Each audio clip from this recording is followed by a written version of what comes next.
already on the list with the arrangements.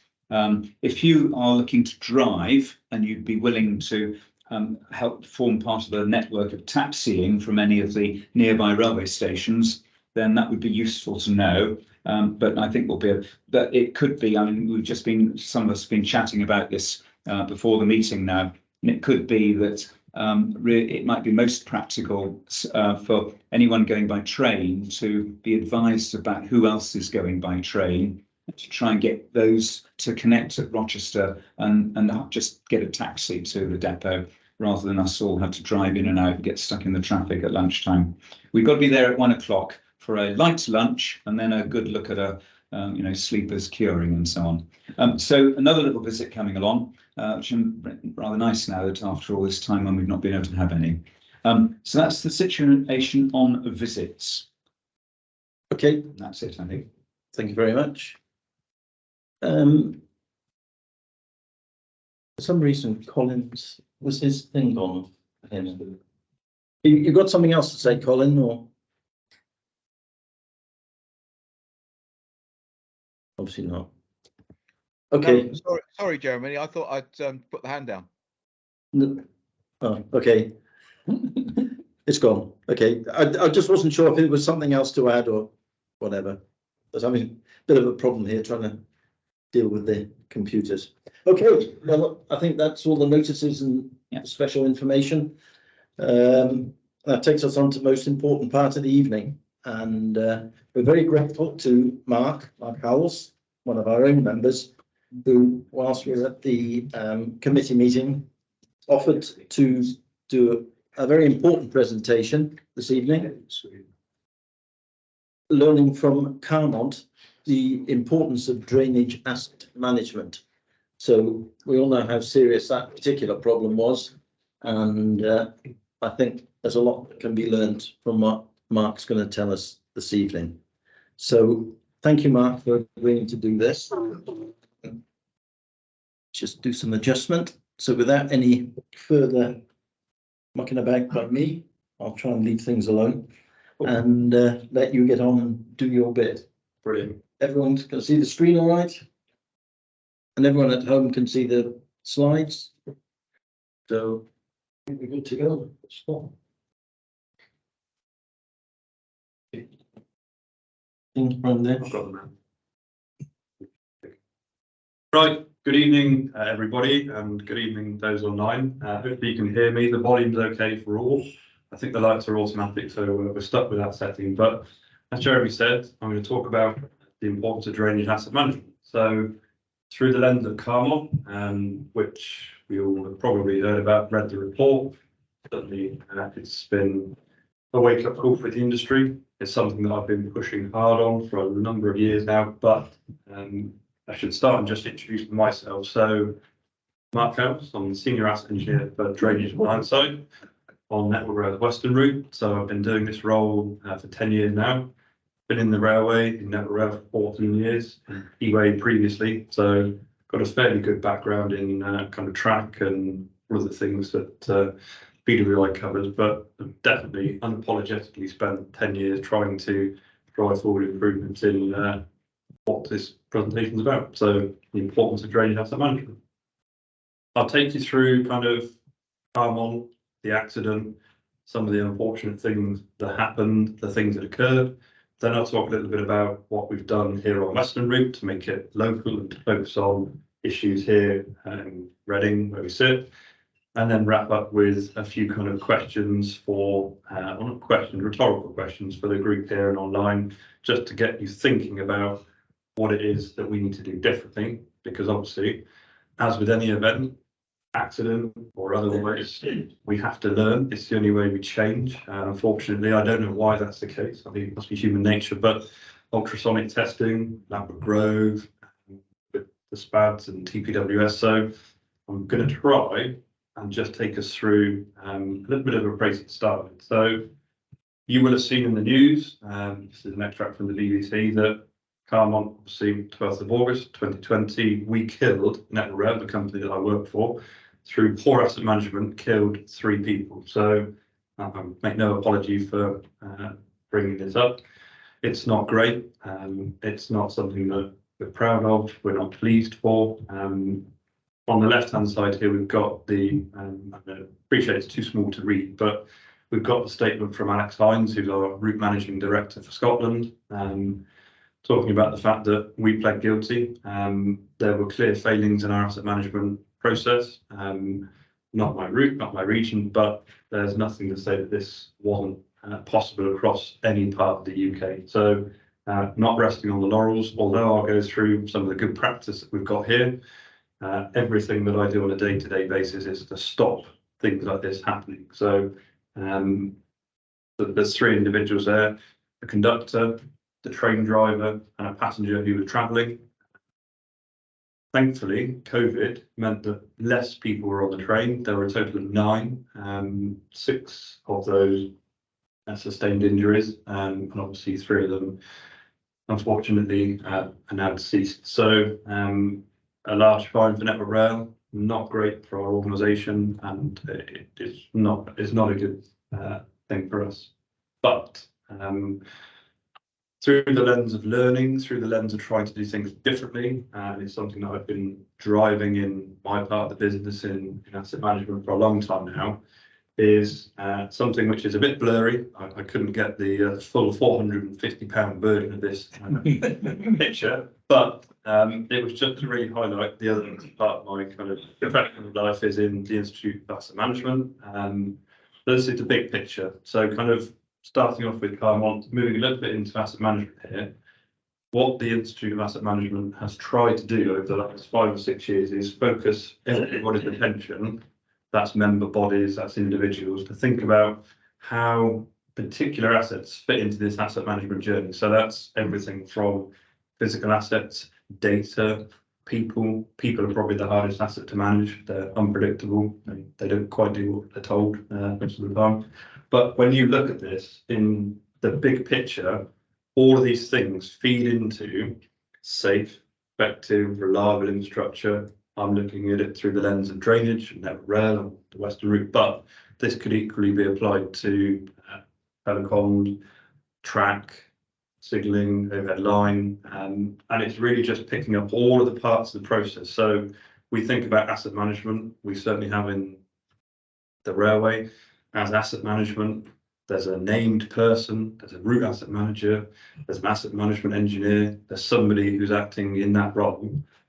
Actually, asset management applies to everybody in the organisation. That's the ops guys that run the train, signallers, that's the maintenance teams that go and change rails, that's the inspection teams, that's the renewals teams, that's the function that's typically known as asset management. So thinking about all of that and kind of bringing it into the lens of what I'm talking through, so drainage and how we manage that as a system, how we manage it as an asset.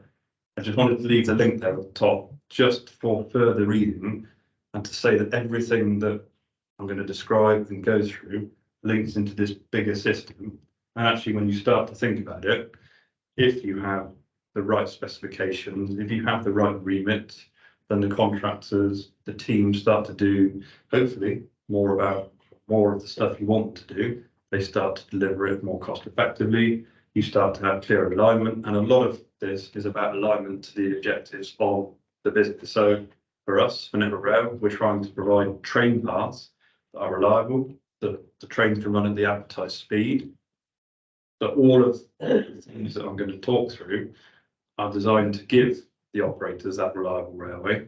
Now that doesn't always happen, that's not the case. I don't live in utopia, we're not in utopia, we have an ageing railway, so we've got to think about it carefully, but through thinking slightly outside of the box, if you like, bigger than just the drainage silo, this really does play a big part. So I'll talk a little bit about the accident. I'm not going to go through every single slide in terms of every single bullet. I'll give a summary. For those that have read the report, and if you haven't read the report, the Rail Accident Investigation Report, I would certainly recommend reading it. It's a really good thing to get into, reading Rail Accident Investigation Branch reports. Eye-opening, humbling, and also quite scary points, especially for someone who's practicing in the field. But effectively, 12th of August 2020, period of heavy rain in the central belt of Scotland, described by the Scottish Environmental Protection Agency as severe. It wasn't just the railway that was impacted, there were flooded roads, houses were flooded, rivers were full. So that day, heavy rainfall, but not necessarily unusual, although it's described in the rain report as very severe. Very severe in 2020 is probably very different to very severe in 1950. So climate change is real, and we have to think about that. So very severe for this particular event. Train was travelling from Aberdeen to Glasgow, 1 Tango 08 HST. I would know it as a class 253, but class 43 with the centre coaches taken out. Travelling just below the published line speed, 73 miles per hour.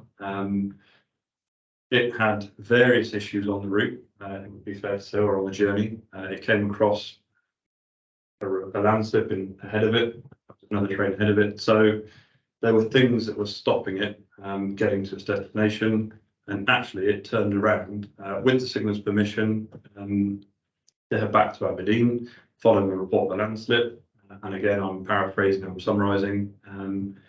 The report is available, but wasn't travelling at a reduced speed, which, if we look at it objectively now in the cold light day, probably if we'd have had awareness of all of the heavy rain, all of the different operating problems on the day, because there were other problems. It wasn't just this particular site. There was flooding, there was landslips, there was failed trains, and actually, if we'd have had, with hindsight, and it's what Ray highlight, probably during these kinds of events, a blanket reduction of speed is probably a sensible thing to do. Not all of the time, because it can be draconian and you can end up delaying passengers unnecessarily in freight movements.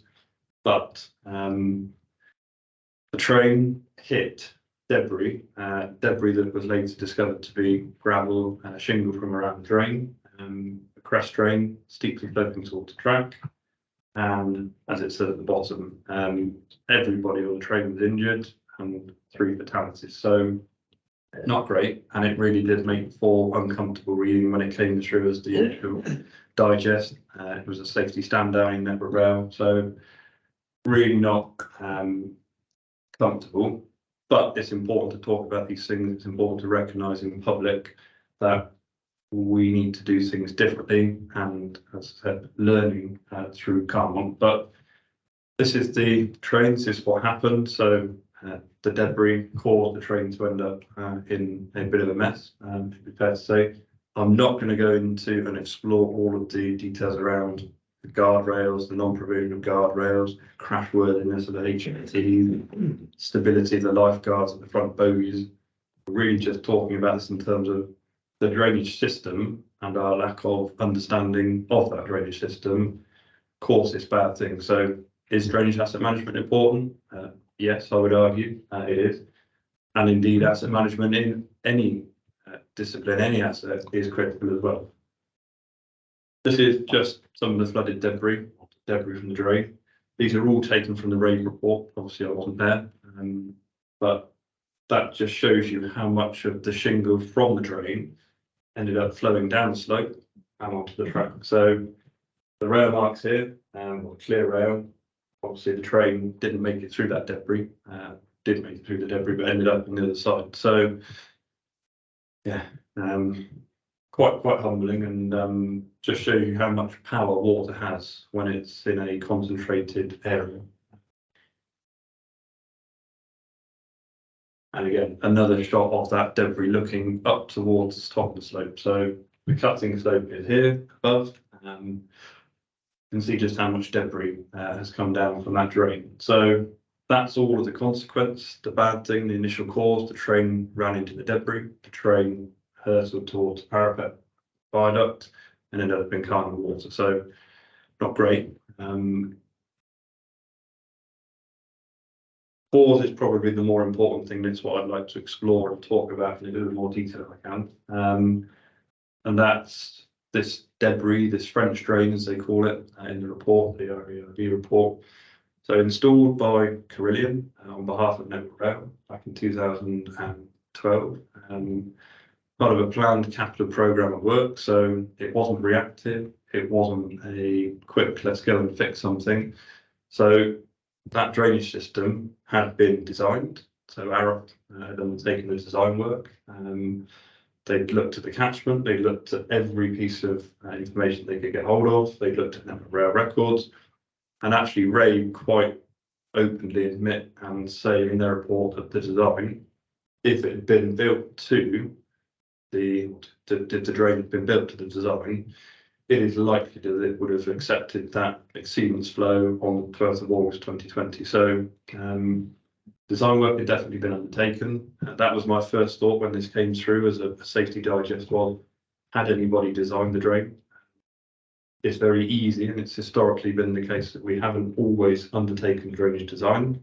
Of course, that's really important, understanding the catchment, knowing your concentration features, the expected rainfall in a certain event. So thankfully, a design had been produced. In summary, a 450 twin wall pipe at the crest of the cutting. Most of that cutting was fairly shallow in terms of the gradient. There was a steeply sloping section at the end. So this diagram is probably easier for those online and those in the room to kind of visualize. So the bottom left here, CP16 through to 18, that's the relatively shallow gradient section. So that's kind of 1 in 300, 1 in 400 type gradient, fairly shallow. And then from CP, I think it's about here where it says pipe down to the track, that was 1 in 3. So we had a very, very steeply graded section of drainage system, piped and shingle. I mean, 1 in 3 is very kind of almost vertical. So there are questions in my own mind about the suitability of putting in a piped drainage system on such a steep gradient, but that's outside of the remit of the investigation. And in terms of design, the pipe was proven to work. So that's the most important thing. The initial design was capable of accepting the flows, or likely to have accepted those flows, of the 12th of August 2020. I draw your attention to this bund. That bund was a feature not designed. There are a couple of pictures in a minute which will help visualize, but this funnel feature or bund here was constructed seemingly without any recognition by the designer or network rail. So network rail, Arup were not aware of this bund. So Carillion have at some point during the construction process constructed this bund. Now that seemingly is quite innocent and it's just a load of earth piled up. What you can start to really work out from this diagram though is that I would call it a concentration feature, but RAAB call it a funnel feature, which is fine. This has always been, previous to the 2012 drainage system, been a feature where water has been enabled to go down the slope. So there's always been a concentration feature of water there. However, the bund affected the normal flow path of the water, and rather than it going down the slope and down towards the track in a relatively controlled manner, this bund forced and concentrated water to the top of the drainage system or to the shingle, and that is effectively what was deemed to be one of the most underlying factors, is focused concentration of water onto the top of the gravel, and then that gravel raveled down the slope and ended up, unfortunately, on the roadway. So, yeah, and just a word on site changes. So there's a big focus in the report, unapologetically, about site changes. So the initial design at catch bits, at the change point, so where the pipes change direction.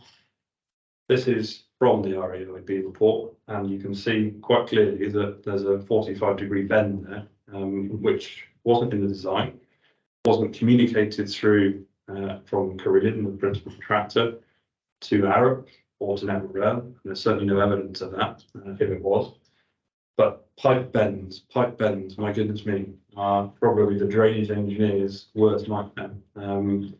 Any change of direction, any change of alignment, whether it's in invert, whether it's in direction, should really be in a chamber so that it can be inspected, debris can be removed. So somebody in their infinite wisdom on site during the construction process has put a bend in. Now, if you can imagine the ground has been taken away here by the force of the water, and this is all backfill and shingle, you wouldn't know. Network Rail didn't know, Arup didn't know, nobody knew. The construction team knew because they put it in, but they didn't tell anybody. So the RAID report is not to report and blame, and I'm not here to report and blame either. We just deal with the facts and the consequences. But the pipe bend, wow, yeah. As it says in the title, it's buried, no one will see it. Yeah, we have seen it now. The other factor here is the hole, the large hole in the catch pit. The catch pit here is the same chamber on the left and the right. It's just on the right, they've taken it for lab testing. Product provided by Aqua. Generally, these come with a spigot and a socket that's pre-manufactured that comes from the factory. Improves production on site. For some reason, I guess to do with the bend, the chamber has been, I think the word that one of my team used was butchered, but it has definitely been crudely cut out. So you can see here water flowing quite happily below the inlet level of the pipe. That in combination with the bund and that design change which wasn't communicated is one of the main reasons we've ended up with all of this gravel washed out onto the track and ultimately the derailment. So again, just it's really sharpened our minds. It was something that we were already doing in terms of technical query process around if you've got a site change to make, that's fine. Things happen. I'm sure everybody in the room and online, if they've been involved in any kind of construction work on the railway, just generally, you found things in the ground weren't expected, even with the right buried services checks and everything else. I've certainly done it. We've come across bits of rail that have been buried in the 10-foot at West Ealing, which weren't recorded, that weren't charted. Designs have to change. That's not the issue. The issue really was here that nobody communicated that change back to the designer. And therefore there was no opportunity to stop or to challenge or to say, yes, that's right, we can proceed with that, but please don't put the bend in. So that's really just a plea, a lesson. If you've got a challenge or a change on site, just raise it, just challenge it. I guess there's behavioural issues there around cost implications, program implications. I live in the real world. These things do take more time. They do cost more money, but as you can see in this case, bad things happen if we don't have that robust process. Just going back to that longitudinal section that I was talking about earlier, you can kind of see this is the exaggerated version, which Ray put in their report.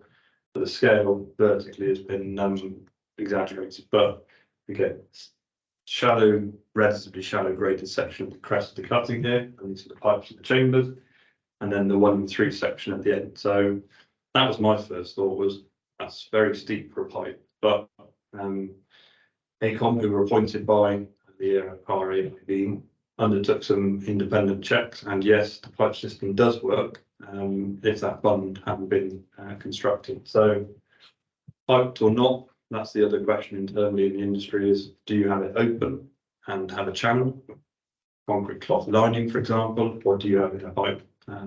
Demerits and merits for both.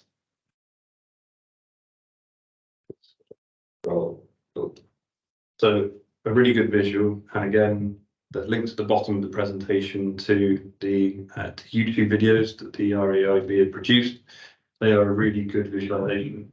I thought I could put them in the presentation, but to be honest, videos of me and presentations don't normally work, so I avoided that. But you can see here, gently sloping section of crest drain, and then the very steeply graded section of crest drain from 18 up to 16.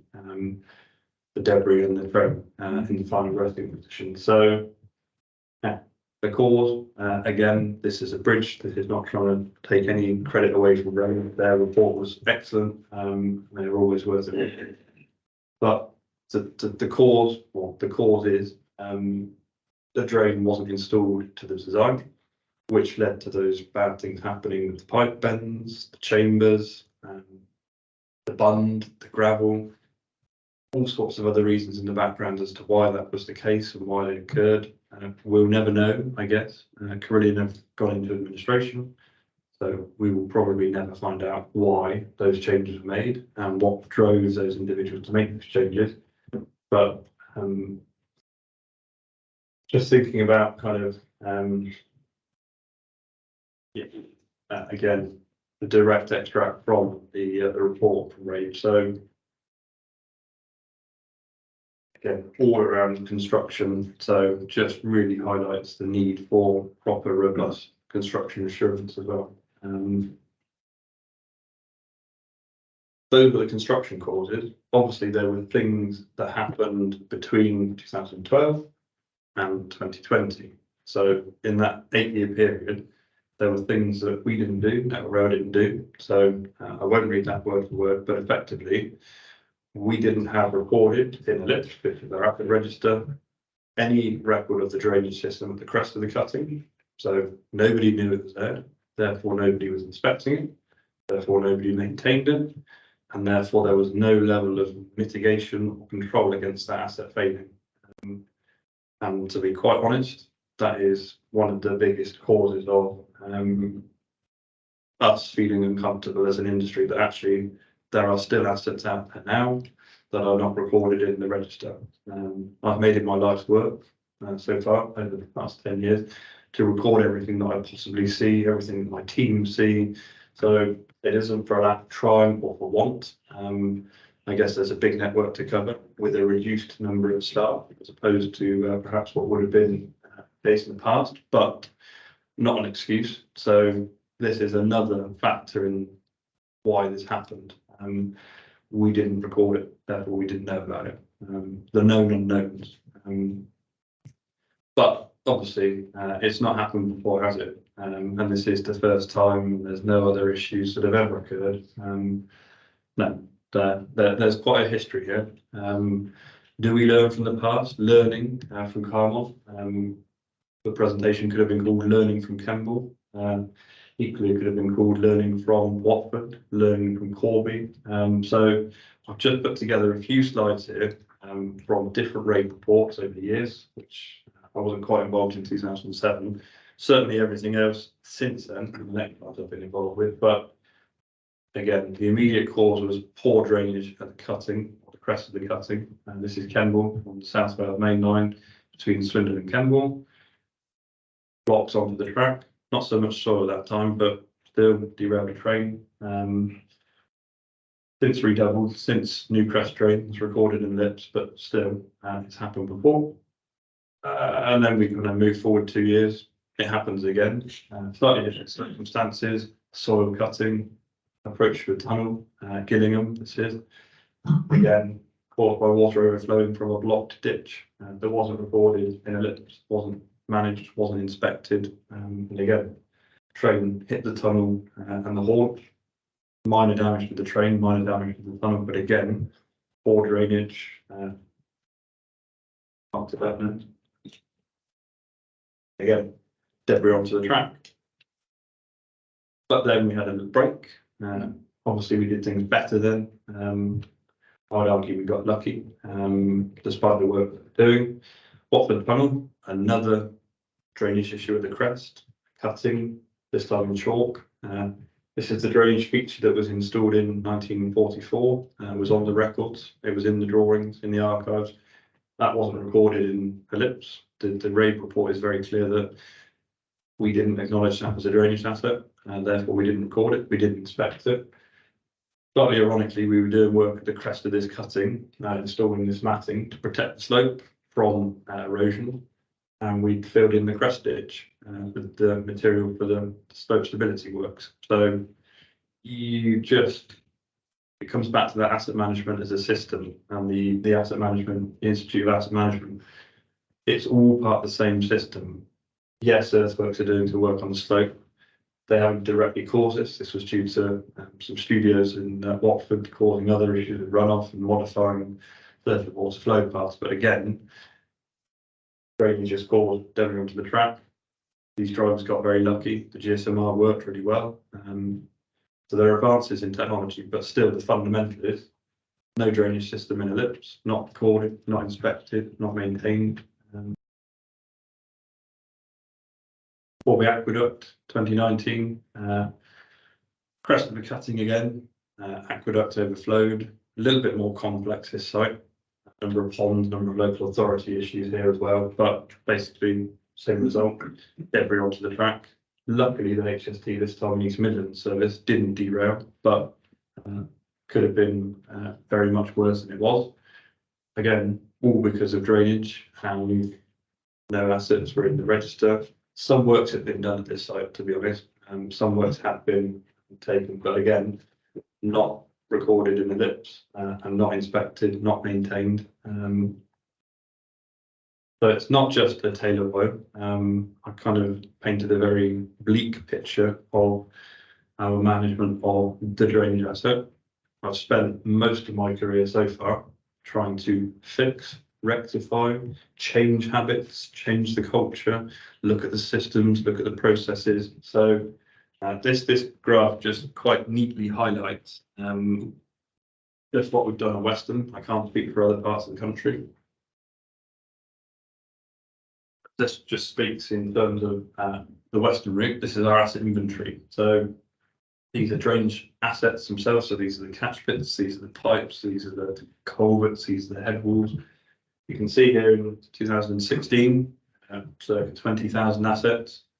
As of whenever I did this, didn't put that in there, but I can tell you it was October, early October.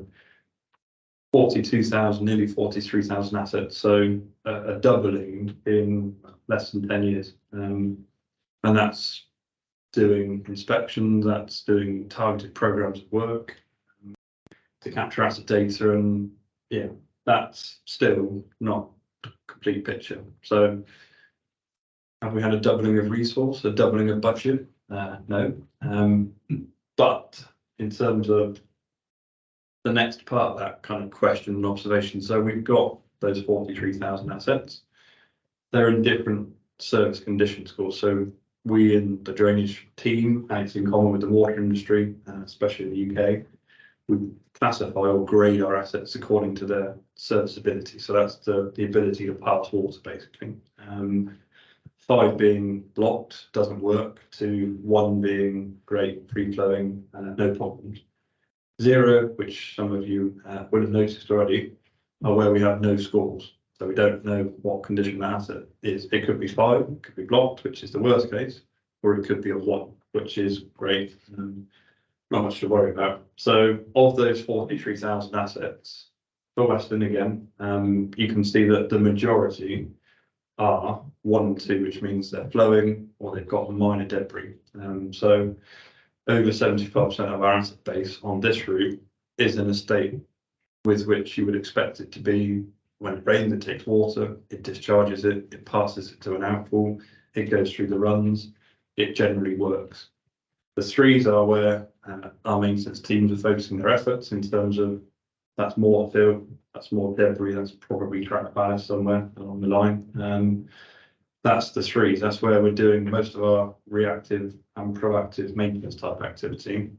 And then those 4 and 5 assets are where we've really got failures of either pipe condition or other impacts. So you can see small numbers, but this is where the real asset management is in terms of the 3s, the 4s and 5s. The 0s are on the personal hit list for me to get down. They were something like 2,000, so we are reducing them because unless you know what assets you've got and what score they've got, you can't really start to manage them. You can't make optimal decisions about where you invest your limited capital funding, which assets you maintain, which assets you inspect, and which ones you can leave. Some of these ones that I've been to, they've probably never had any attention and they're probably still fine now.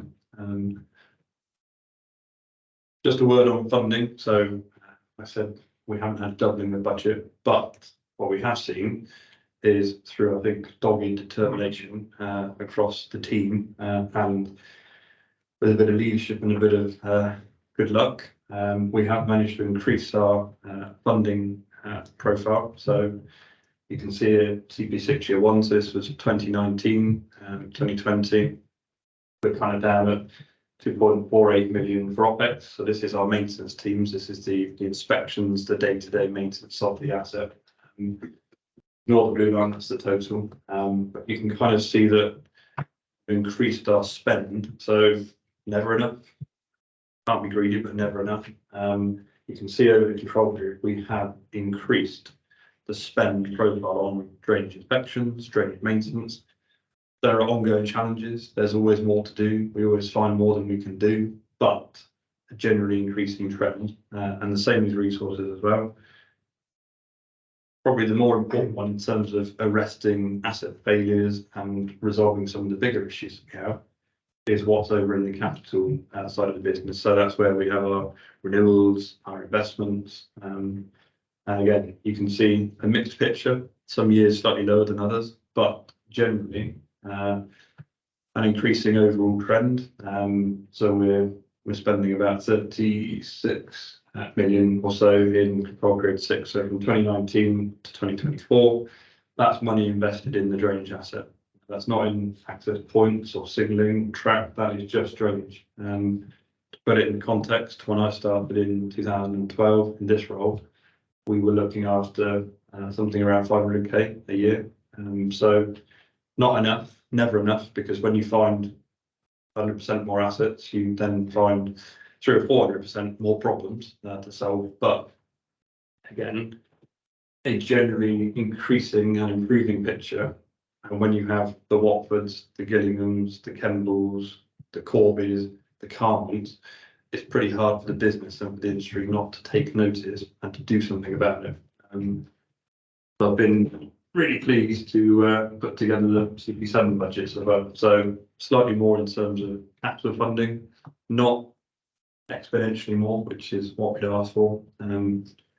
I guess with all of these things, when you come back to the asset management big picture, you have to align objectives. Sometimes that means there are winners, sometimes that means there are losers. There's generally less cash in the economy, which means there's probably generally less money for the railway.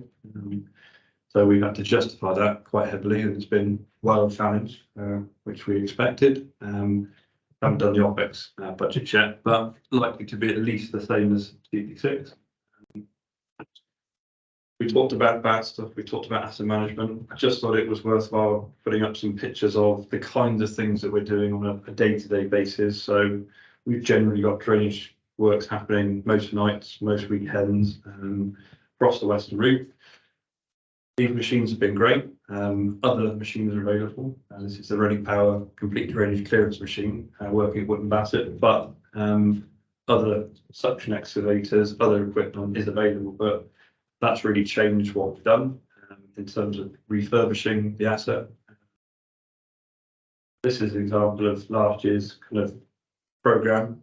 So just over 11,000 yards worth of meters, I should say, of drainage activity done. So that's pipe jetting, camera surveys, topographic surveys, 385 catch bits. It's about £218, £219 a metre to do drainage refurbishment, to clean out, to really reinstate the condition. So that's most of our work, to be honest. That's most of what we do on a day-to-day basis, cleaning out, restoring and getting back to what it probably should have been in the first place, which always breaks my heart a little, because we as an industry have allowed that to happen.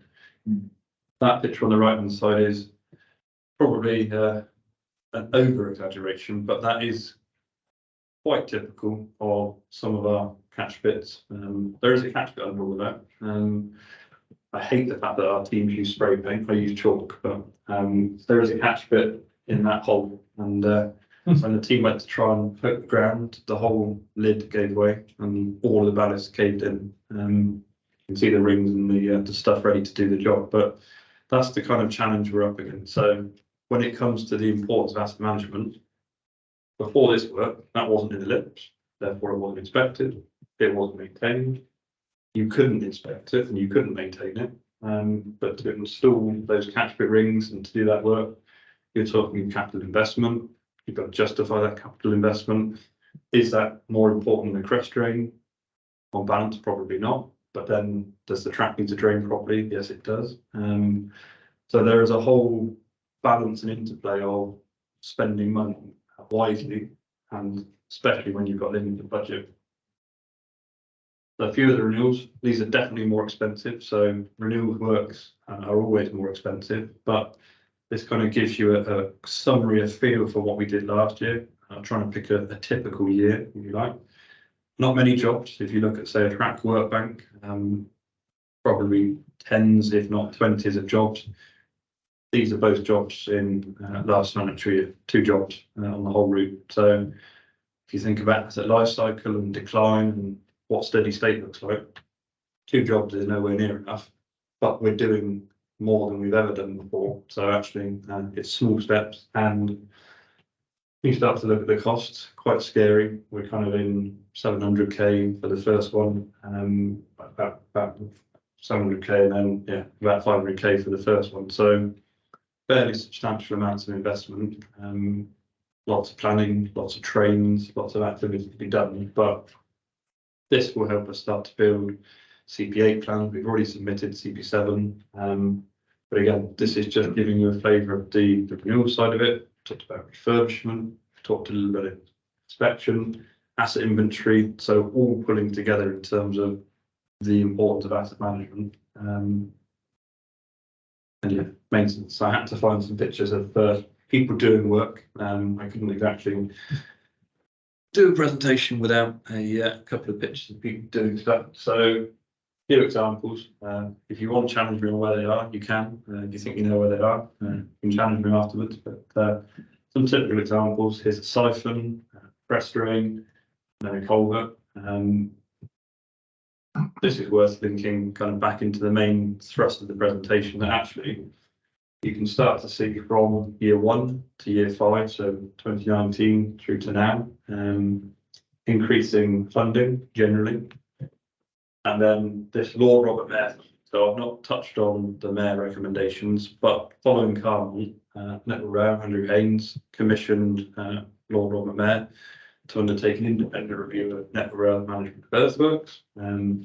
I had a number of recommendations, mainly to do with crest drains and dedicated resources for doing drainage work. But there was some additional budget that was made available in last year and this year to do more maintenance, more inspections. So the company is slowly waking up and realising that actually to manage this asset safely and to deliver a safe, reliable railway, you need to invest more. Difficult with modernising maintenance. Again, conflicts, priorities, but modernising maintenance. Maintenance is just another part of asset management. So we live with it. We go through it on a day-to-day basis. You can see the volumes on the far right, just to give you an appreciation of what we do each year. The last thing I wanted to touch on, and Jeremy, I know we're doing for time. Yeah, you could. Yeah, plenty of time. So, talked about drainage asset management. The other thing that I'm really keen to talk about, and it's a lesson from Carmont, again, there's no evidence of a health and safety file, Carmont, for the drainage system that Carillion installed in 2012. Therefore, there's no as-built drawing. There's no record at all, so we will never know. But through an example at Oakhampton, down in Devon, down Dartmoor, I thought I would bring this example to the floor and put it into the public domain. That actually, this is not to criticise the consultant that did the work, which was ACOM, or the contractor that did the installation, which was Colas. This is just literally to highlight why it is important to check and be objective and to do some proper engineering. So this looks very benign. Sorry, there's lots of lines on the page, but the purple line to the track, the single line to Oakhampton, blue line to the existing drain, and this red line is where we have a problem. So catch bit, and then a pipe. So I bet you're all thinking, well, it's not that hard to do. You just lay a pipe between A and B. As long as it goes downhill, that's fine. And you would be right. That was the intention. So work was done back in 2022, last summer. I went to site and said, any problems, let me know. did the survey, post the work, so this is after the drainage system's gone in. Bearing in mind this is new, brand new drainage. 0 meters here on the CCTV survey. Water level 15%, which is the top right. Bearing in mind this is new drainage and it wasn't raining at the time. Shouldn't really see water. You get slightly further down and you kind of get the impression from the numbers, and I'll make it easier with the graph on the next slide, of the water level going up and down, and of course the water level isn't going up and down, it's the pipe that's going. So we're at 4 meters there, and at 4 meters we're almost 4 meters. Yeah, 4 meters. You can barely see the pipe. So that was the first alarm bell for me. But it was only possible because the as-built drawing had been submitted, the health and safety file had been submitted, which included this post-work CCTV, which no contractor likes to do because it means you can get to see the quality of the work. But of course, unless this works, what's the point of doing the job?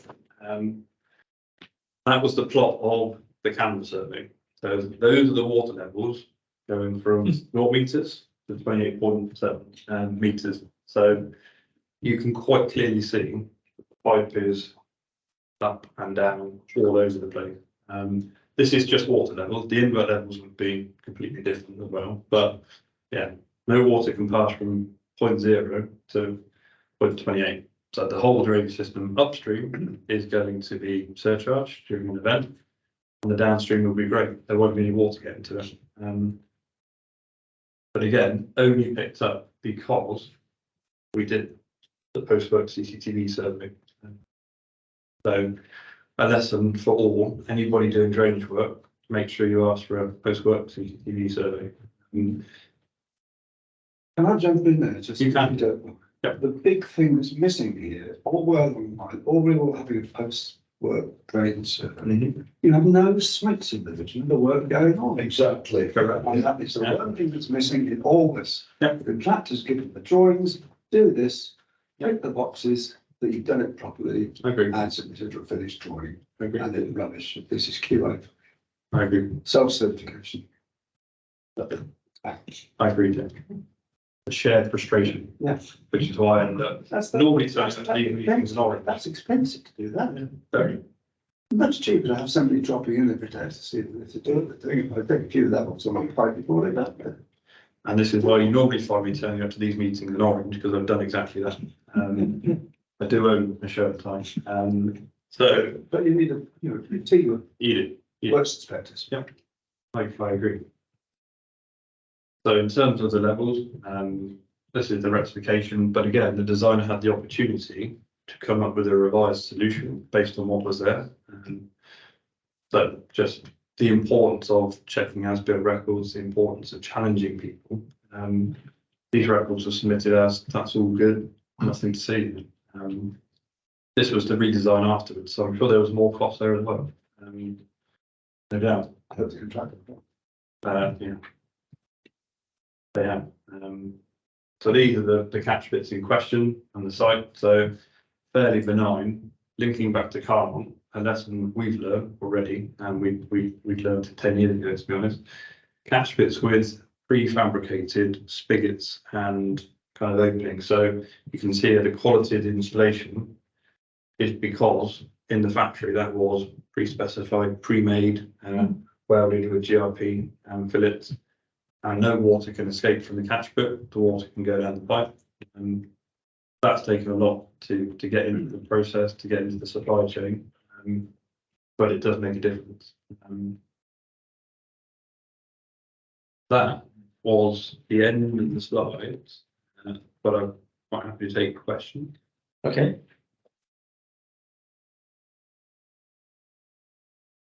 Right. Any questions in the room? Anyone at home?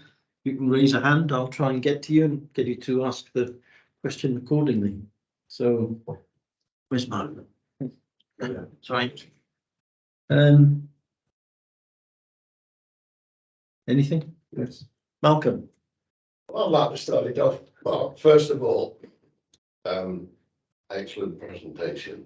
Also, it really is good to see that you are taking all the basics into account. Now, it'll take a long while to get it back to where you want it to be, and there is no saying that there won't be another Carmont because of the situation that we're actually in at the moment.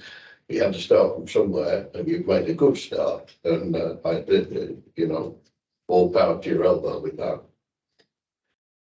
Just a comment really on on what things were like in the past when we had such things as drainage gangs.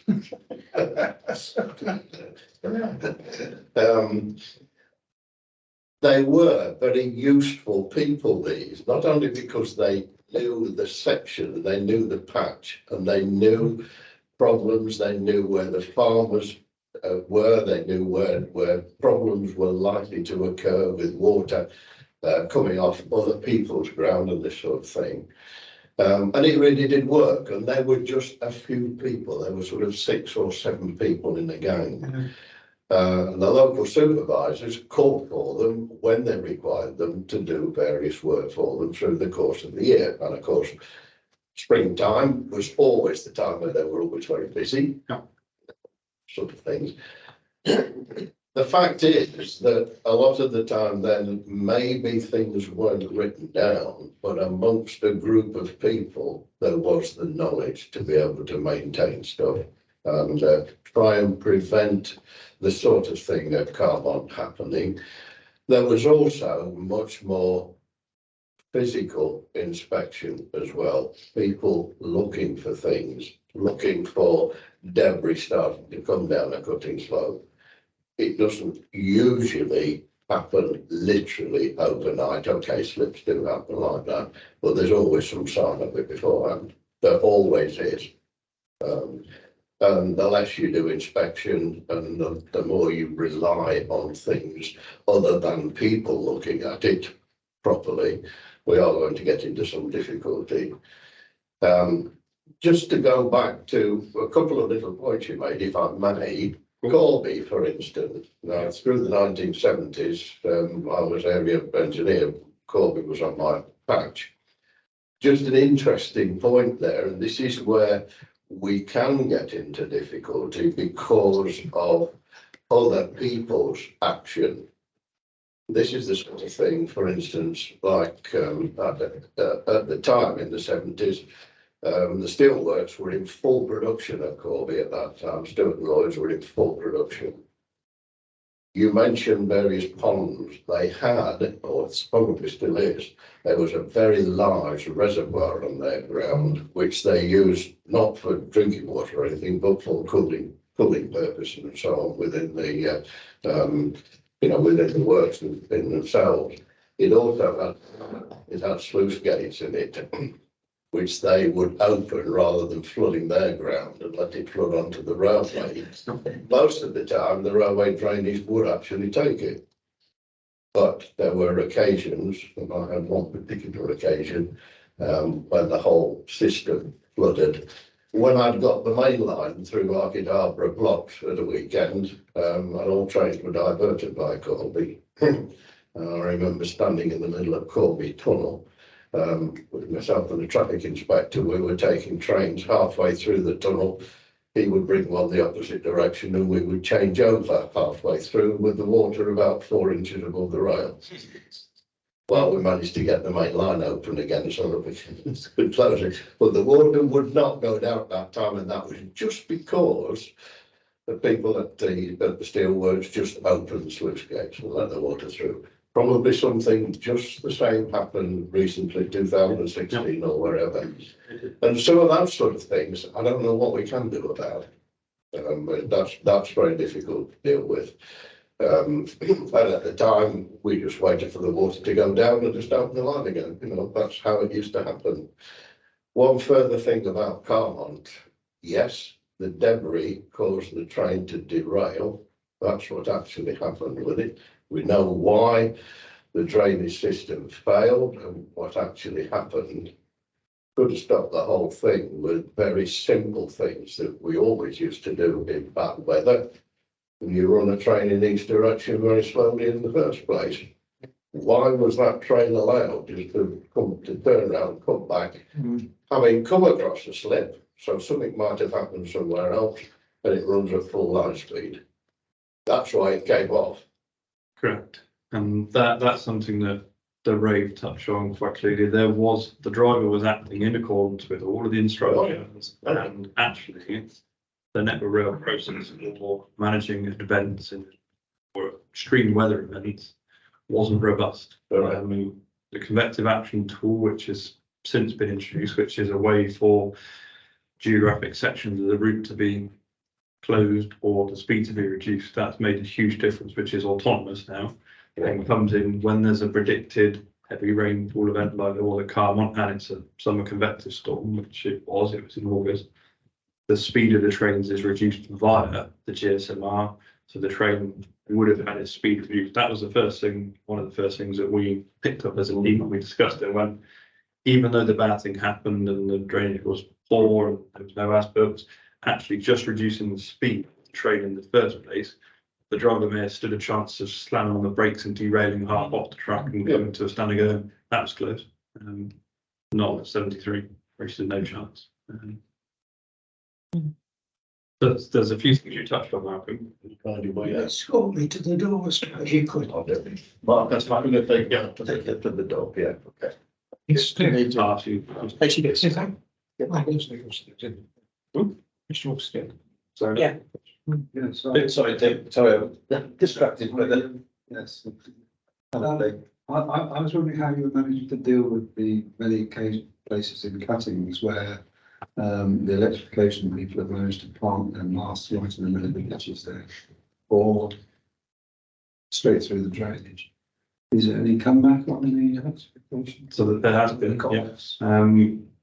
Costs and also construction activity. So if you're referring to the Great Western Electrification Programme, That's the one I'm pushing.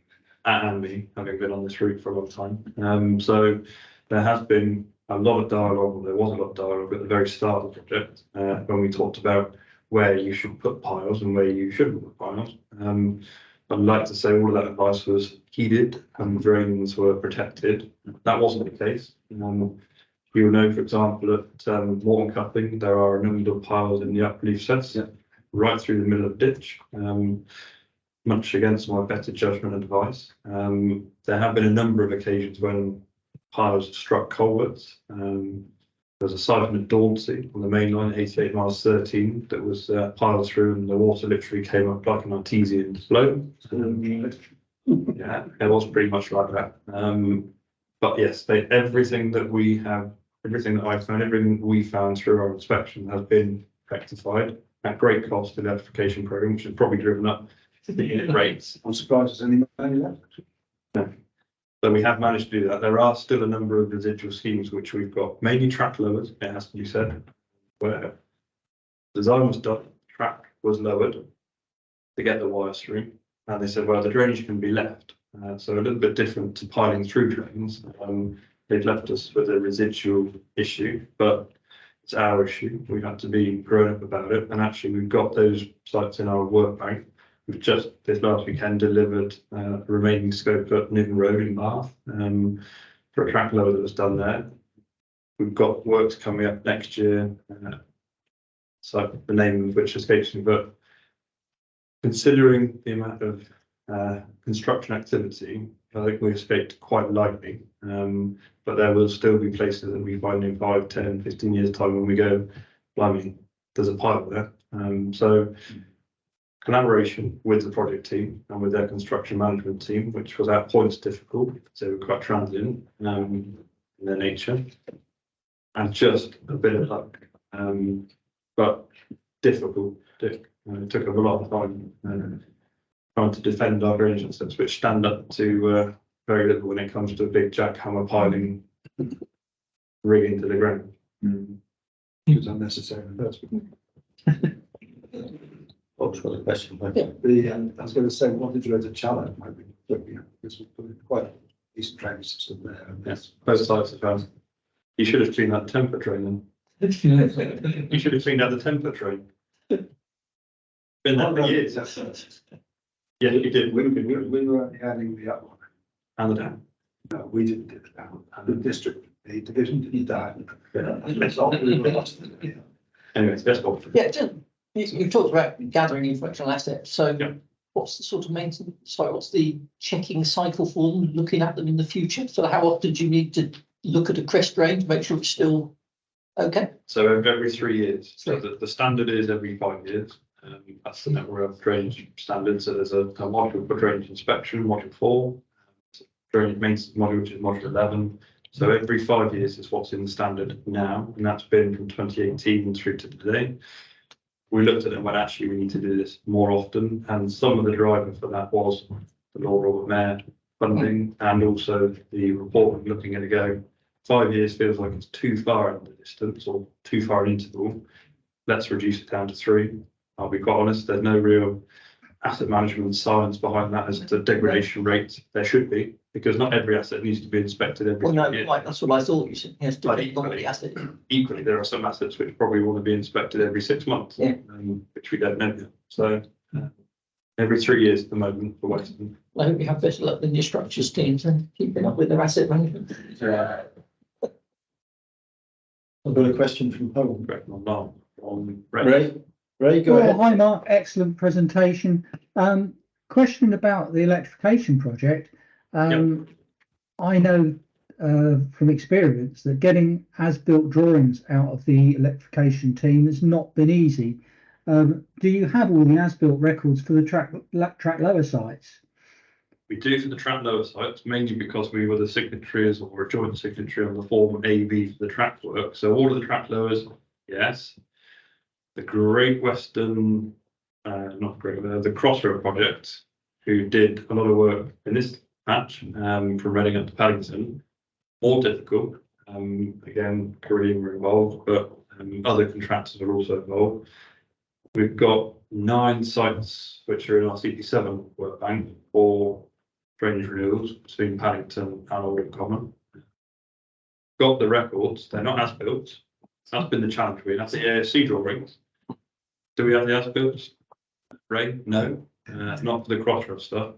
We've got more as built than we thought we might, but there is definitely an absence of Z01 signed by CEM, signed by CRE from the designer and the construction team, which does make us all nervous, and there's no easy answer. Yeah, and that's why I raised the question, because certainly if you have a contractor who is bankrupt, is no more, or even if you've got a contractor who is finished in your particular area, they have no there's no recourse really to get the as-built off of them. No, and commercially, right, it's quite often the case from my experience that you'll end up with probably most of the cost, 90% of the costs are in the job. Yeah. And get the job done, and the 5 or 10% that's left at the end, which often the contractor treats as at risk anyway. Yeah. It's for the as-built files, it's for the health and safety records. And if they've done the job, all of their core team has moved on. You get left with 1 or 2 people at the end. And to be honest, if you're lucky, you'll get something, which is probably hand annotated. And if you're not lucky, you'll get nothing, and it's not their problem. Yeah, and it's actually cheaper for the contractor to just leave and pay a penalty than to actually do the as-built. So it really needs a revamp as to what's in the contracts and what the retention is for not providing as-built. Correct. When it's got down to the wire in terms of some of the more critical sites, which you'd like to think is all of them, but it wouldn't be possible at every site, we've gone back out and paid again to have an independent survey and a check, because we were satisfied with the quality of the as-built or didn't have them in the first place. So again, another way to avoid cost, but how you contractually and commercially resolve that matter, you've got much bigger brains than mine, about how you get them not to keep it as a retention or a penalty and you pay penalty. Yeah, and while you've got commercial managers who are always willing to take lowest price, even if it's not technically acceptable, then that's very difficult. It is another case, isn't it, of putting it all in the contractor's hands, rather than actually taking responsibility, and the client taking responsibility for I mean, we always used to do the as-raised drawings in the house, in the office. It's civil engineering, certainly at Paddington. Didn't think it was attractive. I think Crossrail's still doing this because I'm still getting questions about it. We supplied 4 years ago, so they're still pulling all this stuff together. I've got one more at home, Rodney, and then I'll come to you. So, Colin, you're Yeah, thanks, Jeremy. Mark, thank you very much. That was very thought-provoking. And I have to say, I can't agree more with you about the need for rapidly catching up on asset data. I had the task of reviewing the Mayor report when I was working for Transport for Wales. And I have to say that the asset data for drainage systems in the Welsh valleys was appalling. Not just in what was there, but it was not knowing what condition it was in, or what the specification was. So that's really good that there's additional focus. And I also, this has just reinforced my view, which I've held for a long time, that self-certification in industry, it is prone to disaster. And I really, I question the wisdom of self-certification.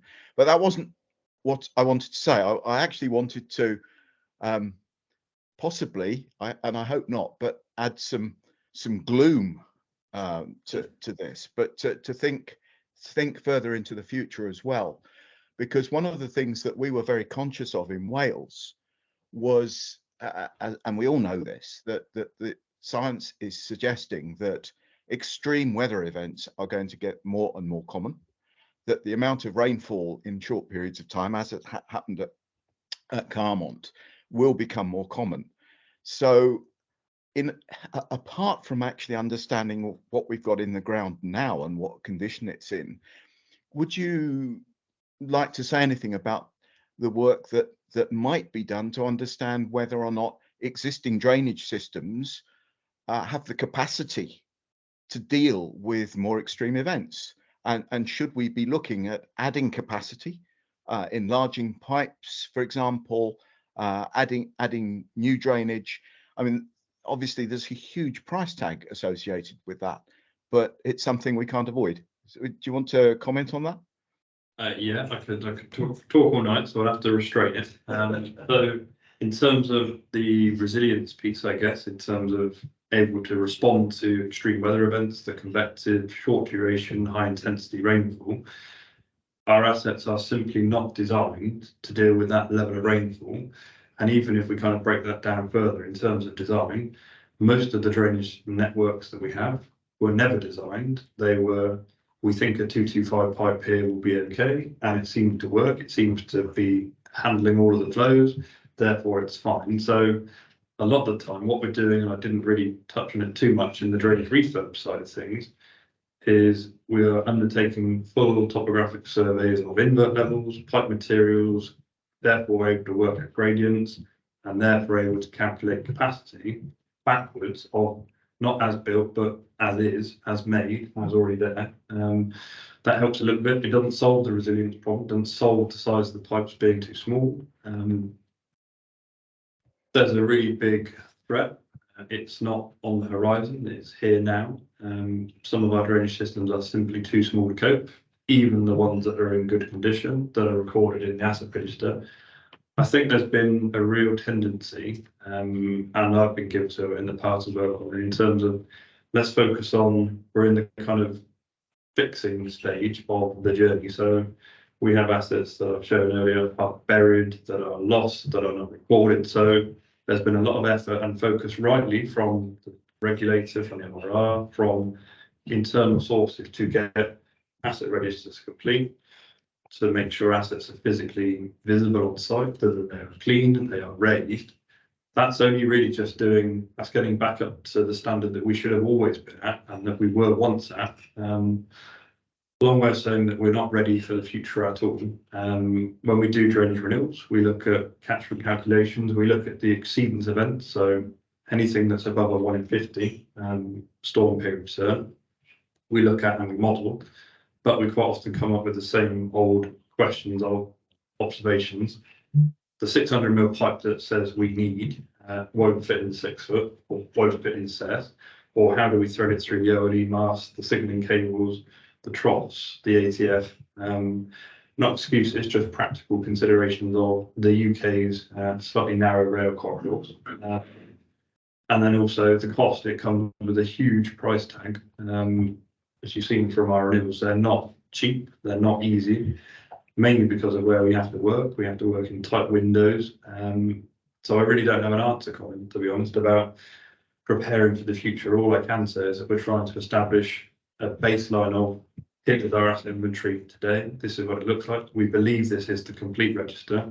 Gain as much information as we can about inlet levels, cover levels, diameters, where things are, crested cuttings, toes of embankments, and their condition, so that we can start to really understand, because we've done quite a few back analysis now, and I've certainly personally done them recently, where we proved that the drainage systems that were provided in 1800 or 1840 onwards are actually still capable of conveying the flows that we would anticipate in the 1 in 100 year events or the 1 in 200 year events. When you get to 1 in 500 and 1 in 1,000, you start to find all sorts of strange flooding occurring and exceedance, and you end up working out you need 3 metre diameter pipe to cope with it, by which time the whole of the country is probably underwater. So there is a real need for bigger thinking in terms of resilience, and we're not there yet. But just some thoughts, Colin. Doesn't answer the question, but no, I don't think there is an answer, Mark, but it's being thought about, and that's what's good to hear. Yep. Thank you. Good. Thanks, Colin. Rodney, you were. Yeah. I can confirm what Ray was saying about the electrification. Because before I left Slough PWAB in 1995, the electrification was in full flow, and it was drawn to my attention that some of the masts that were going up were going through the drainage systems. And I have this recollection of speaking to the project manager, who wasn't a railwayman, and I don't remember whether he was an engineer or what sort, but he told me that was where the masts were going and, well, flow the drainage. And that was that. But going back even further than that, 1965, I started doing the drainage. And one thing that sticks out in my mind, finding manholes with bits of rope in them.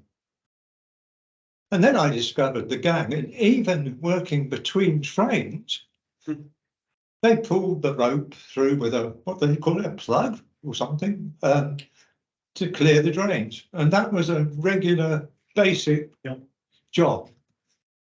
Unfortunately, I remember one of the eras of budget restrictions. I think the number of men we had in slip and drainage gangs was halved.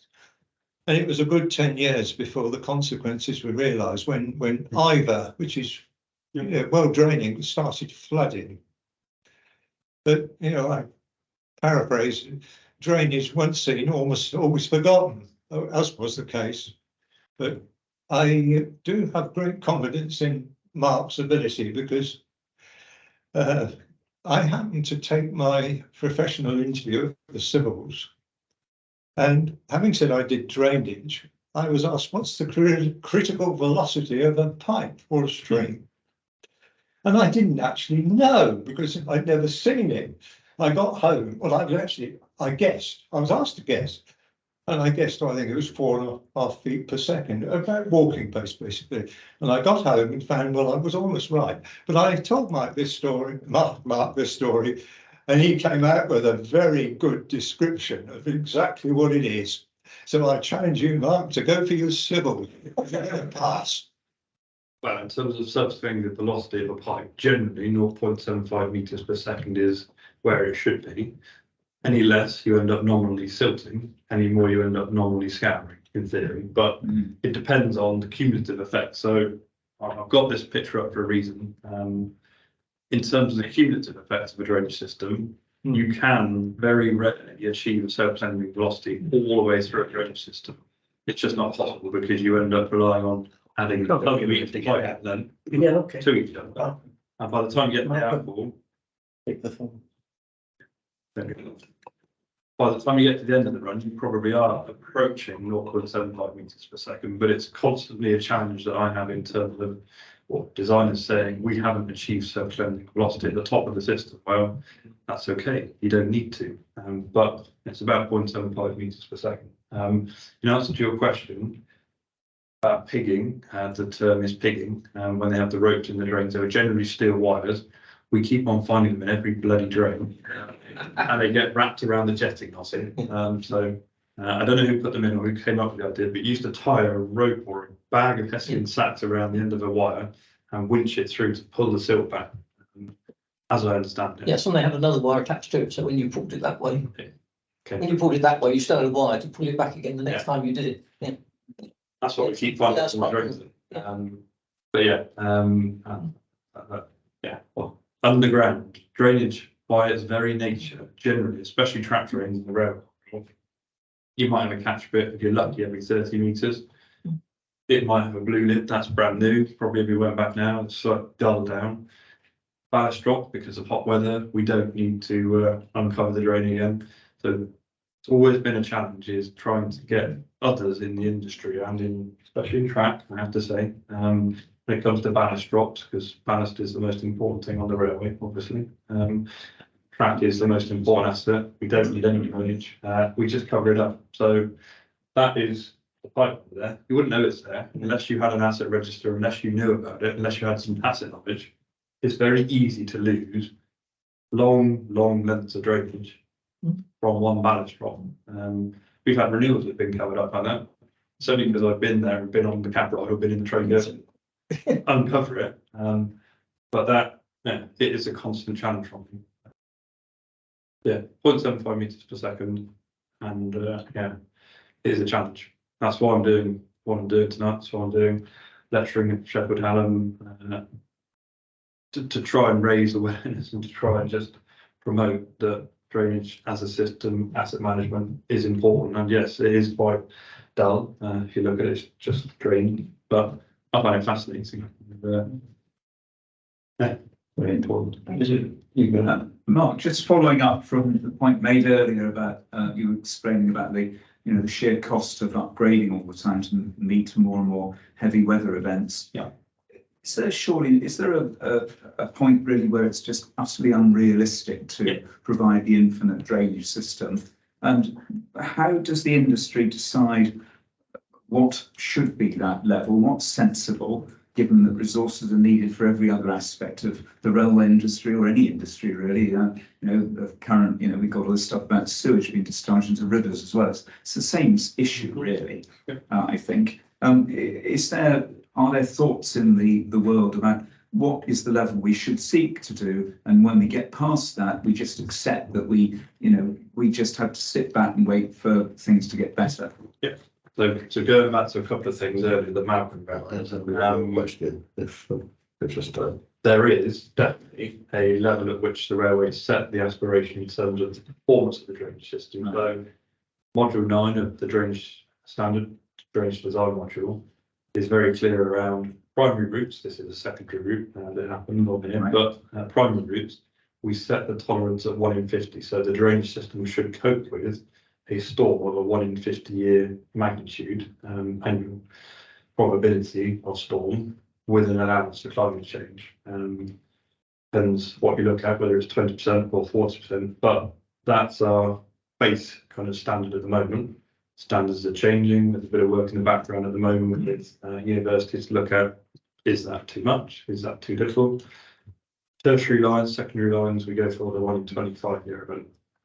So at some point, the drainage system on the screen here at Oakhampton will be overwhelmed, and we will genuinely be able to say it has exceeded the design capacity.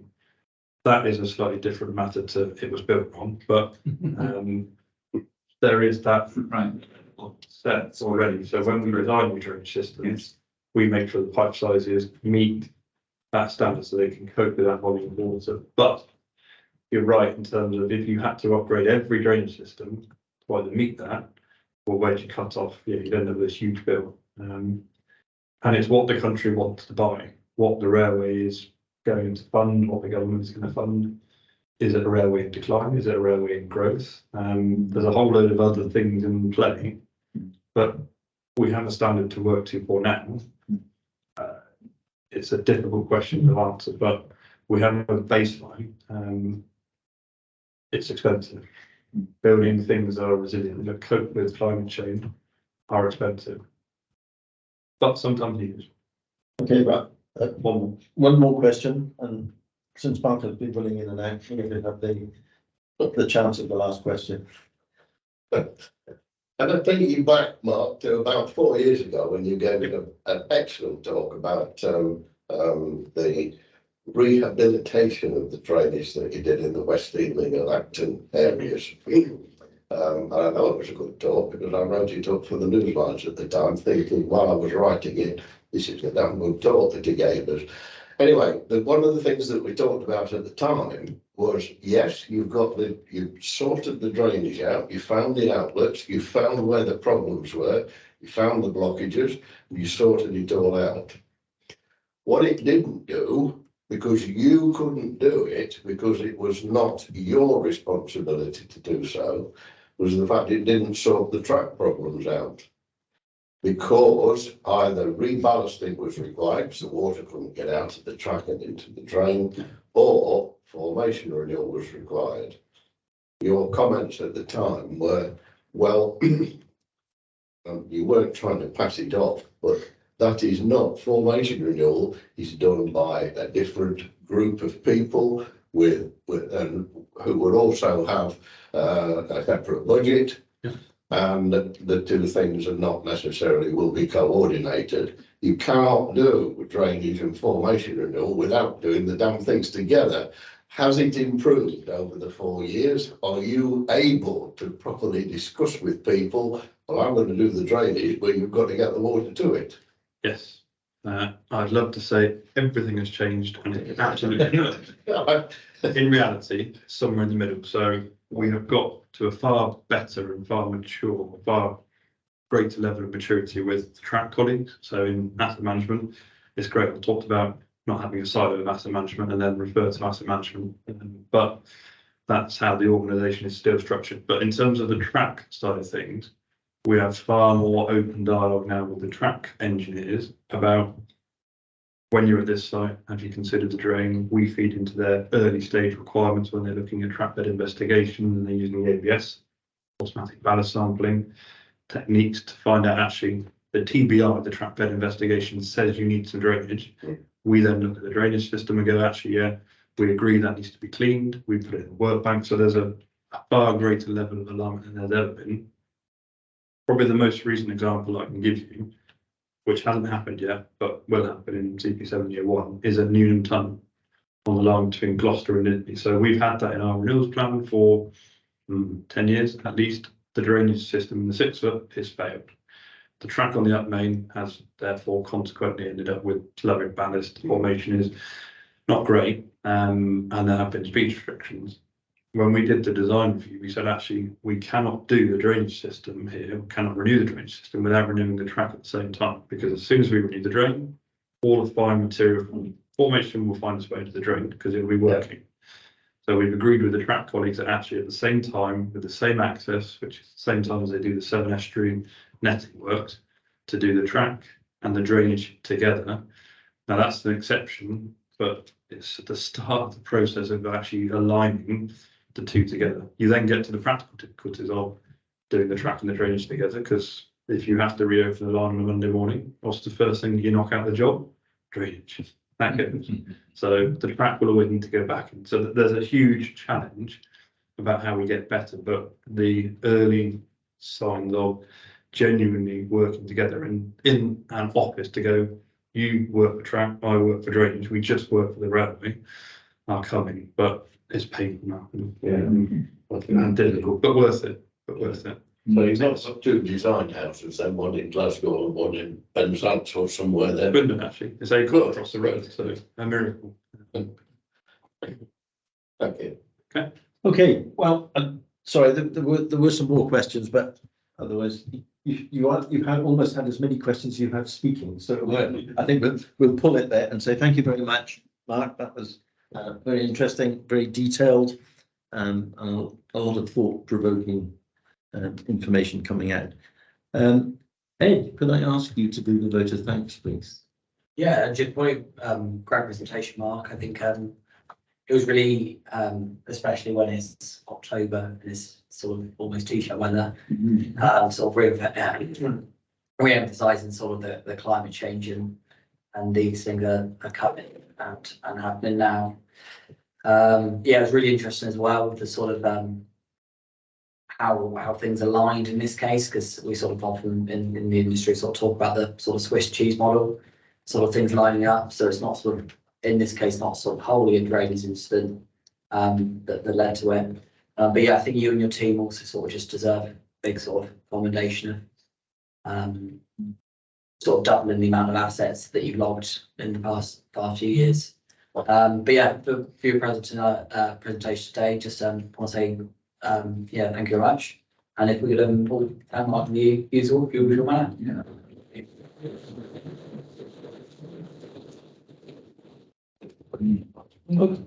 Okay, great. Thanks, Mike. Just the last couple of points. Richard, next meeting, please. Next meeting, as you can see on the agenda, is Andy Franklin, who is always a very technically enthusiastic person at the National Secretaries meetings. But he's giving a talk on track buckling resistance and the maintainer. How did we get where we are today? Some theory and lessons learned. So another talk, which is looking at some real nitty gritty. And then maybe next year we'll get into some more ephemeral stuff about, say, East West Rail or something. But anyway, next month, 1st of November, when you come hot from the visit to the Reading train maintenance or train care depot, come and learn about track buckling and what we're doing about it, or what's being done about it, and we'll go on from there. So that's Andy Franklin from a Network Rail Principal Project Engineer. Okay, so thanks for everyone for tuning in at home. Thank you for those. Thank you for everyone in the room for making the effort to come along. Hope you found new facilities. I mean, they're not quite as large as the last, and I noticed the air conditioning seems to have shut itself down at 6 o'clock. So there's a lack of air in the room. So sorry about that, but that seems to be that they don't expect the people to be working late in this building. So please remember, the way out is not back where you came in. It's halfway down on the left-hand side through the Star Trek doors. Make sure you don't end up on floor 5. You can get out okay, you just can't get back in. So make sure you take everything with you. Just a point, Jeremy, they do work, these pods, by the way, for getting out. But you go in and you will get shut in the pod for a few seconds. So it really does work, though. Yeah, the back door closes and then the front door opens. It's just to stop hooligans running through the gap. So yeah, thank you for making the effort, and we shall see you at the next meeting. Great. Okay, thanks, Ray. Cheers, Jeremy. Thanks, Mark. Cheers. Bye. Yep, cheers. Thanks very much.